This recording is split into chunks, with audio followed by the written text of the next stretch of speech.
Good day. By the way, my name is Abdulem Ismail, so I'm going to discuss the first part of our topic, speaking the gender body, the performative construction of commercial femininities and masculinities by a body part vocabulary. So let's go to the first part of this topic. So the body has become a central subject in the gender studies, linguistic discussion of the body and its relation to gender. By contrast, are rare or relatively rare. This might be due to the widely held view that the body speaks for itself or has its own kind of language or body language, which is different from spoken and written language. A postmodernist thinker such as Butler in 1990, 1993, and 2004 see that the gendered body as a discursive construction in the sense that existing bodies could be more adequately understood as a continuum than a clear-cut binarism of female versus male body. So, on a linguistic plane, seeing female and male personal nouns such as woman and a man as instances or gender binary body construction deals with the body only on the relatively abstract level. Gender research, especially in Germany, has come up with theorization of the body as the interface of social and personal experiences. The body seems seen from the external perspective as an objective to spoken about. So, the body felt from the internal perspective, that is subjective body experience. So, um, a person may be judged to be a man from the viewpoint of an outside observer, but may nevertheless personally like a woman. So the latter concept was deemed necessarily for the continuation of political activism in the name of woman, thereby skewing the policy that the feminism can work only if there are fixed essence of what is meant to be a woman. The main part of the present study will primarily refer to the body from the outside perspective, but links with the inside perspective are anything but present. The analysis will address the advertising discourse. It has been claimed that the commercial body image as mediated by advertising are one of the reasons why the eating disorders and pathological addiction to sport are one of the rise. So this illustrates that the way the body is talked about in the public has consequences for how the body is subjectively felt by individual people. And these are the three linguistic insights. First is the studies of genital vocabulary. Second is the study that investigate how speaking about the body contributes to the gender performance. And the third one is the studies dealing with the use of body parts, terms as parts prototype in the specific genres. So nearly all these studies, except the WISE in 2022, look at the English language material, which makes English the best documented language with respect to the linguistics contribution of gendered body. So the following analysis will concentrate on the latter's aspect, body part vocabulary as the synecdoche for whole persons, but the other two will play a role. And these are the gender construction by a body part vocabulary. So, personal nouns serves as the reference point here because they are undoubted liar, the realm in the which linguistic gender construction has been explored most comprehensively. So, as the data discussed later exclusively consists of English language material, the discussion will be restricted to those mechanisms of linguistic gender construction relevant to the English. This according to Hillinger and Busman in 2001. And these are lexical, social, and referential gender. And the next one is mechanism of linguistic gender construction relevant to English lexical gender. So, This is usually uh, true, uh, true for kinship terms such as mother, father, brother, sister, and address terms such as Miss, Mrs., Miss, and Mr., and pronouns denoting female and male human beings in general, such as woman, man, boy, and girl.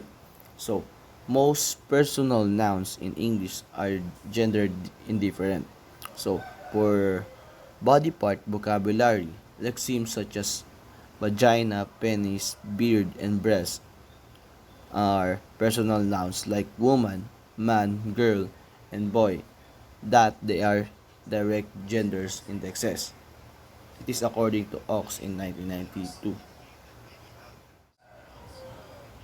And the next one is the mechanism of linguistic uh, gender construction relevant to English social gender. Then it is sometimes covert gender. So it is a matter of entrenched social stereotypes that tie certain roles, scripts to women and men. These stereotypes can be very well established, for example, nurse and farmer, but they may also come in much weaker degrees of stereotypical association, such as teacher, doctor, are certainly less clearly social gendered. So, in terms of body parts, muscles for male social gender, whereas eyelashes could be seen as socially female gendered. So, social gender therefore is not about directly indexing female or male, but about making a gendered interpretation more likely. Also, it is an indirect gender indexing.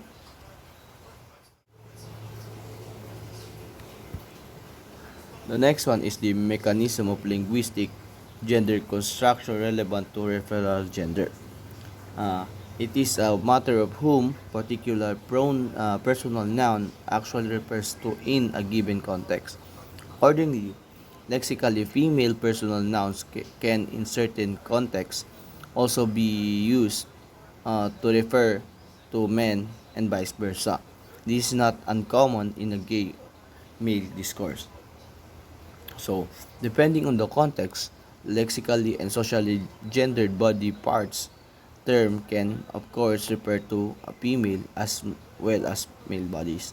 For example, taking a man's eyelashes on a woman's muscle relatively easily, even if these body parts might not be the first one to think of when imagining a stereotypical female or male body.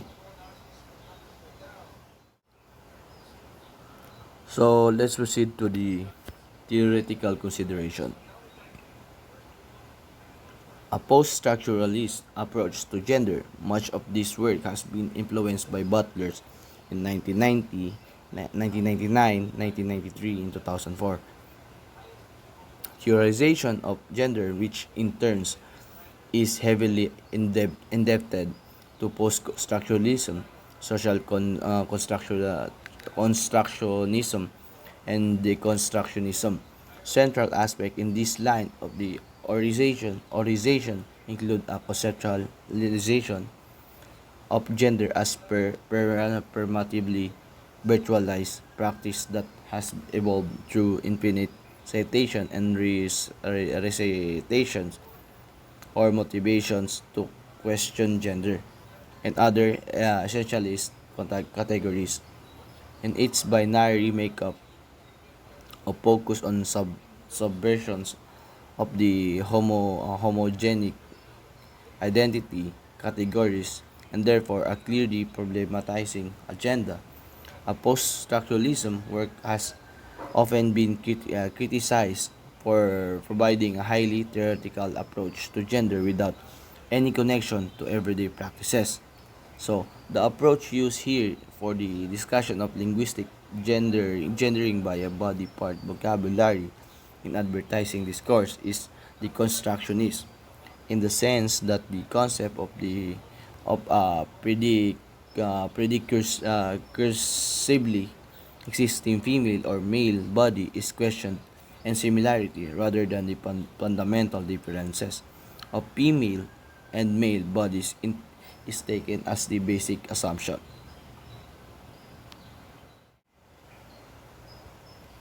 So, in gender discourse and linguistic performatively, in a post-structuralist approach, linguistic gendering cannot be associated with the notion of variety defined according to the user, such as dialect, sociolect, idiolect. So, in accordance with the view of gender as performative, it makes more sense to compare linguistic gendering used for performing gender, not varieties of women and men.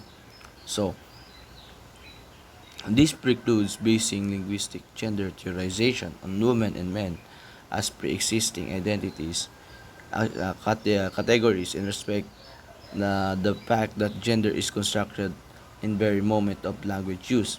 So, moreover, these procedures allows for a more diversified and contextual conceptualization of gender that would strictly binary model of female versus male variety.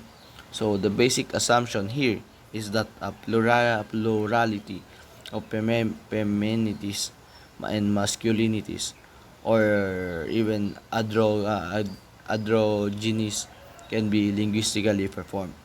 So, commercial texts are created by a copywriter or a whole team of copywriters in close cooperation with the respective product company.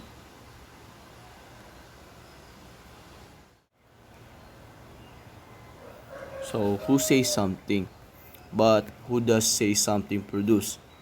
According to Kulik's in 2003, analysis of the meaning of the word no in sexualized as women in accordance with this dominant discourse are not supposed to consent to sex if they do not want to be labeled as sluts.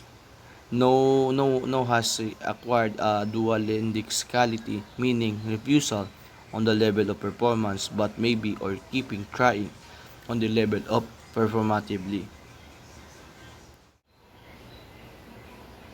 So in methodology, um, this article analyzed a lifestyle magazines, namely Cosmopolitan and Men's Health. Both magazines are monthly glossies with a core target group roughly described as young um, and the middle class. So, the present study does not intend to make a general assumption about the genre of women in men's magazine, but specifically about the two synthetic communities of cosmopolitan and the men's health. So, on a content level, the two magazines are very similar, both covering the topics such as appearance, sports, and relationship, fashion, and cooking, and also the sex.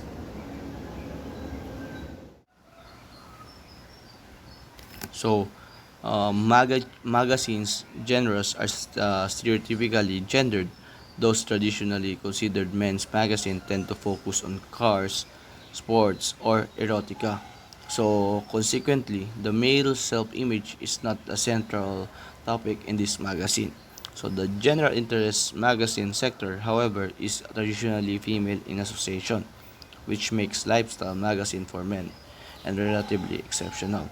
So, for the purpose of linguistic analysis, the makeup of this magazine ensures that the body part terms in Cosmopolitan almost exclusively describe the female body and those in men's health, the male body. So, the corpus on which the study is based consists of 2,000 advertising texts amounting in the total to more than 175,000 words.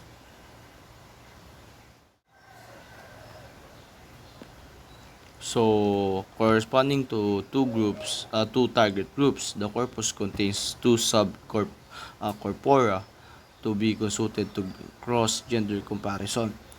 So, advertising texts show a high degree of variation in typeface and very often are anything but a continuing stretch of text. Since this made scanning impossible, all advertisements had to be typed by hand. All advertisement in the corpus had to be looked through individually in order to identify all words that refer to the body or parts of the body in the widest possible sense.